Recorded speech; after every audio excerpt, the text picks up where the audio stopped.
Bom, então nesse vídeo eu quero falar aqui sobre, na minha opinião, o melhor técnico, né, que teria de alternativa para o Cruzeiro que está disponível, então, no mercado da bola. Eu diria que tem sim algumas alternativas para esse ano.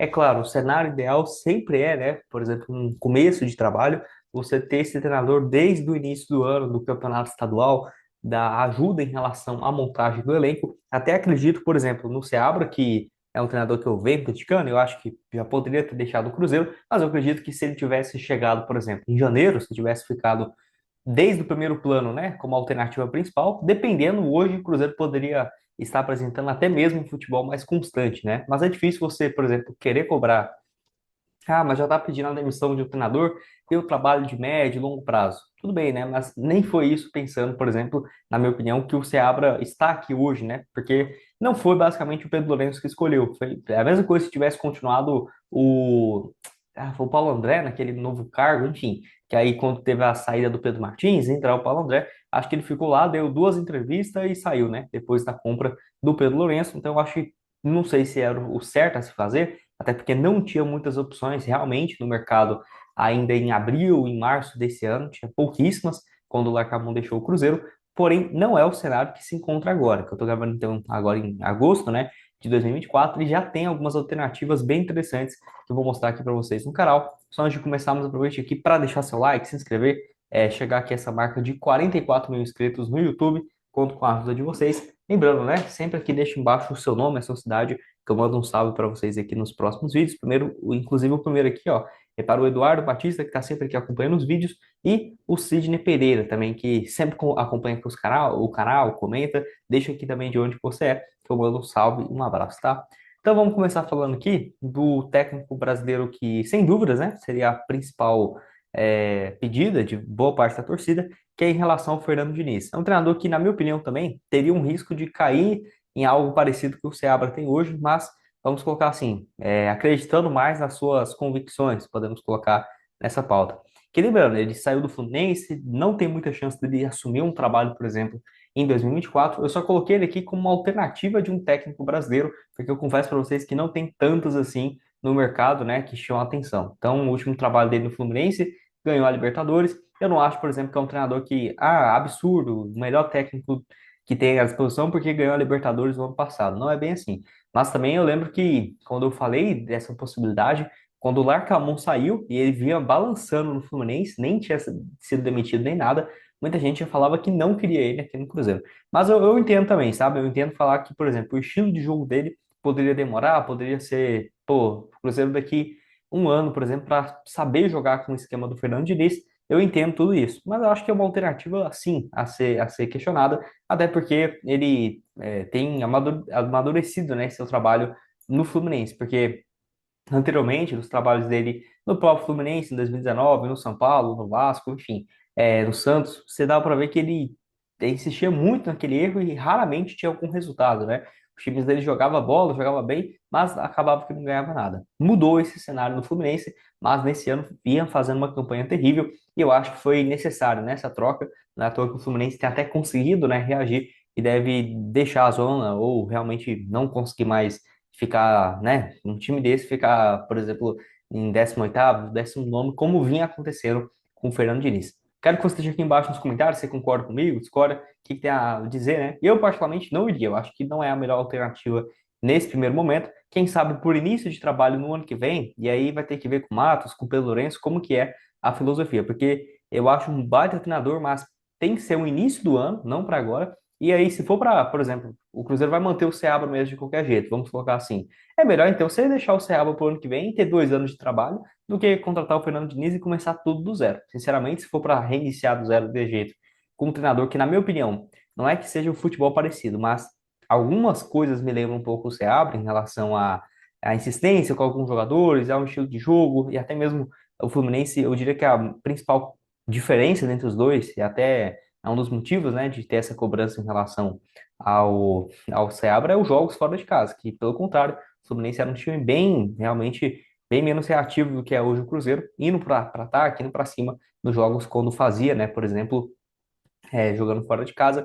Lembrando que O, o Fernando Diniz aqui passou do Cruzeiro em 2004, né? Foram 8 partidas pelo Cruzeiro. Enfim, jogou muito tempo também no Fluminense, no Juventude, passou também no Palmeiras.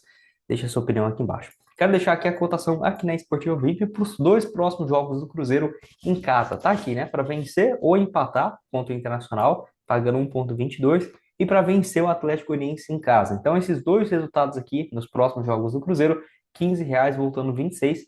Achei uma boa cotação. Acho que o Cruzeiro vai sim fazer algo próximo disso, um empate, uma vitória nesses dois próximos jogos, jogando com o apoio da torcida. Então, para você começar bem simples, o link da Esportiva está aqui embaixo na descrição. Você vem aqui, clica no vídeo, por exemplo, que desse último vídeo, né? E vem sempre aqui embaixo na descrição do vídeo, ó. Tá aqui, ó. Começa na Esportiva VIP com 100% de bônus no seu primeiro depósito e também a partir de R$ 1. Então, o link está embaixo para vocês. Lembrando, todos os campeonatos, Brasileirão, Série A, Série B, tem até a Série C, Série D, sempre aqui disponível para vocês. E aqui, né, nos jogos da Copa do Brasil, com as melhores cotações, o link está aqui embaixo. Então, vamos começar falando aqui de outra opção, e eu acho que essa é a melhor, que seria justamente do Luiz Castro, né, treinador de 62 anos de idade. É aquela coisa, não é um técnico que tem uma vasta experiência no futebol brasileiro, mas é inegável que o desempenho dele no Botafogo foi excelente, né? Ele que deixou o Botafogo no ano passado, na reta final do Brasileirão, para assumir o Alnars, né? Onde ele ficou, então, um período até que foi interessante os números dele por lá. Caramba, como passa rápido, né? Ele fez 60 jogos pelo Alnars. Eu pensava que tinha, sei lá, uns 30, 40 no máximo. Muita coisa já. E, pô, 60 jogos, o cara ganhou 43. E olha que ele vinha de uma média parecida também no Botafogo, né? 2022, 41 jogos, 17 vitórias.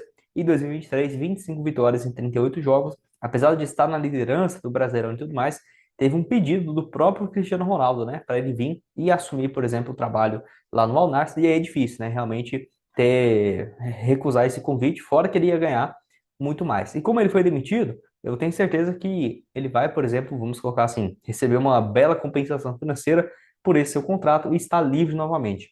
Não acho, por exemplo, que ele tem muito mercado em Portugal, vai assumir o Sport, o Porto, o Benfica, eu acho difícil. E aqui no Brasil, o Botafogo não vai ter coragem de contratar ele, nem precisa, né, nesse momento. Então, eu particularmente iria. Eu acho que seria a melhor alternativa que está aí no mercado, sinceramente.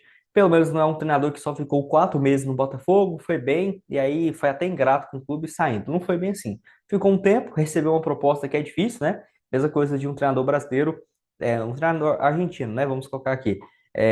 Vai lá, tá fazendo um bom trabalho, só que aí o Messi chama ele para treinar o time, ganhar 10, 15 vezes mais do que ganharia aqui agora, e pô, aí fica difícil. Eu acho que é uma situação ali atemporal, é bem difícil de acontecer, que o Botafogo teve um azar danado, e aí acabou perdendo o título, que pode colocar assim na conta do Luiz Castro. E você aceitaria o treinador português? Lembrando, não é porque é português que é interessante, aí o brasileiro, por exemplo, é ruim. Eu não vejo dessa forma.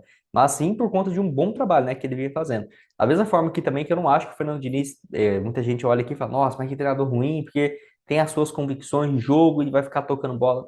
Não sabe, gente. O cara foi campeão da Libertadores. Se fosse, por exemplo, um português, um argentino campeão da Libertadores e tivesse feito um trabalho ruim, todo mundo já veria com os olhos bem melhor do que sendo o Fernando Diniz, do que sendo o brasileiro. Enfim, tem que deixar de ser um pouco vira-lata também. Deixa a sua opinião aqui embaixo, mas eu acho que até pela experiência, o Luiz Castro, acho que até por ser um trabalho menos conhecido, querendo ou não, né? Você sabe como que o time do Luiz Castro joga? Eu, particularmente, não sei. Não tenho muitas convicções, não.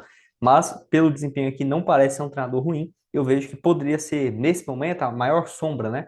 Em relação ao Fernando Diniz como melhor alternativa para o time do Cruzeiro. Você concorda comigo? Discorda? 62 anos de idade. Eu acho difícil ele querer trabalhar agora também nesse meio do ano, tá? Acho que é mais uma alternativa que seria viável mais para 2025 do que para 2024, porque, né, já deve estar com uma condição financeira boa também, mais um trabalho em um ano, basicamente assumir 3 trabalhos, eu acho um pouco complicado. Você concorda comigo? Discorda?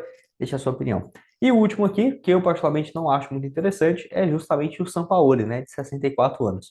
Vamos colocar, ele reúne um pouco de características de cada um. Primeiro, é um treinador que é sim ofensivo, é igual o Fernando Diniz e tudo mais, mas eu acho que tem alguns pontos aqui do São Paulo que tem que ser levado em consideração.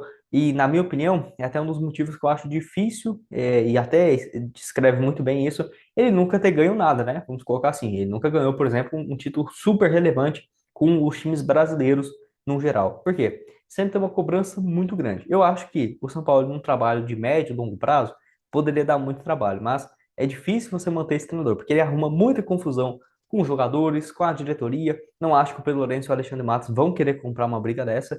E tem um estilo de jogo interessante. É interessante, sim. A postura dele é parecida com o Fernando Diniz, é mais lapidado, vamos colocar assim. Até porque ele até ganhou, né, uma Europa League com a equipe do Sevilla. Eu acho que foi aqui em 2016, né? Não foi nessa última passagem.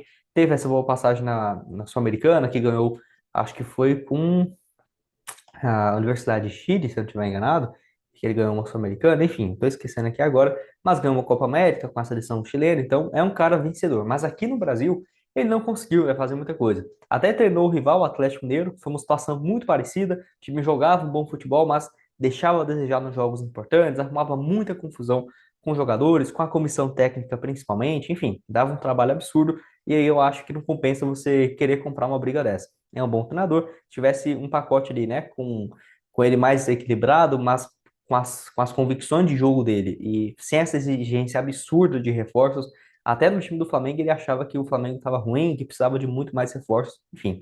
Quero que você deixe aqui embaixo nos comentários o que você tem a dizer. Acredito eu que o melhor nesse momento seria o Luiz Castro. Segundo, realmente, o Fernando Diniz, não acho uma opção ruim mesmo. Para agora, não. Acho que para agora o mais provável mesmo é, infelizmente, né? Não é que eu queira, mas eu acho que vai ficar mesmo o Seabra daqui para o final da temporada. E espero que o Cruzeiro faça um bom desempenho nesses dois próximos jogos, que vão ser fundamentais contra o Internacional e o Atlético Goianiense. Inclusive, se você quiser começar a apostar, o link da Esportiva vai estar aqui embaixo na descrição e outras sugestões de conteúdos, né, que eu já trouxe recentemente aqui no canal. Então, tudo aparecendo para vocês. Valeu, galera.